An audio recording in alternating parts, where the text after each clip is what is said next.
ഡോക്ടറെ ഡോക്ടറെ എന്താ പറ്റിയേ? ഡോക്ടറെ ലോട്ടറി അടിച്ചതാ 1000 ഉറുപ്പ്യാന്ന്.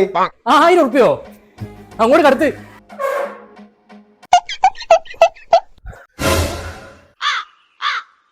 ഇയാൾക്ക് കിട്ടിയ 1000 ഉറുപ്പിന്റെ ഷെയർ വാങ്ങാൻ വേണ്ടിയിട്ടാണ് നിങ്ങൾ ഇവിടെ തിരക്കാക്കി നിൽക്കുന്നത്? രണ്ടാളൊന്ന് പുറത്തേക്ക് നിന്നേ. അതല്ല സിസ്റ്ററെ ട്രിപ്പ് ഇട്ടോ കേട്ടോ.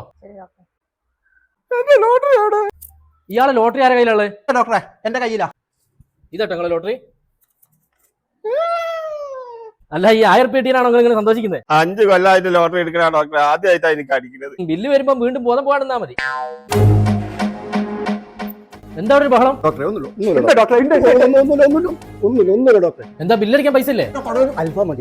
മര്യാദക്ക് അയാൾ വിടട്ടോ, അല്ലെ ഞാൻ പോലീസിനെ വിളിക്കൂട്ടോ. മൂപ്പർ എന്റെ കടയിൽ നിന്ന് 2 ടിക്കറ്റ് എടുത്തിരുന്നു. അല്ല, ആദ്യത്തെ ടിക്കറ്റിന് 1000 ഉറുപ്പ്യ അടിച്ച്, രണ്ടാമത്തെ ടിക്കറ്റിന് 75 ലക്ഷം ഉറുപ്പ്യ അടിച്ച്. 75 ലക്ഷോ? ഇത് മൂപ്പർ അറിഞ്ഞ അറ്റാക്ക് വന്ന് മരിക്കും ഉറപ്പാ. ഒരു അറ്റാക്ക് കഴിഞ്ഞതാ. ഇത് ആര് പറയും അയാളോട്?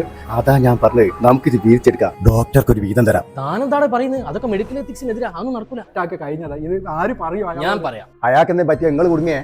സൈക്കോളജി കലക്കി കുടിച്ച് എന്നോടാണോ?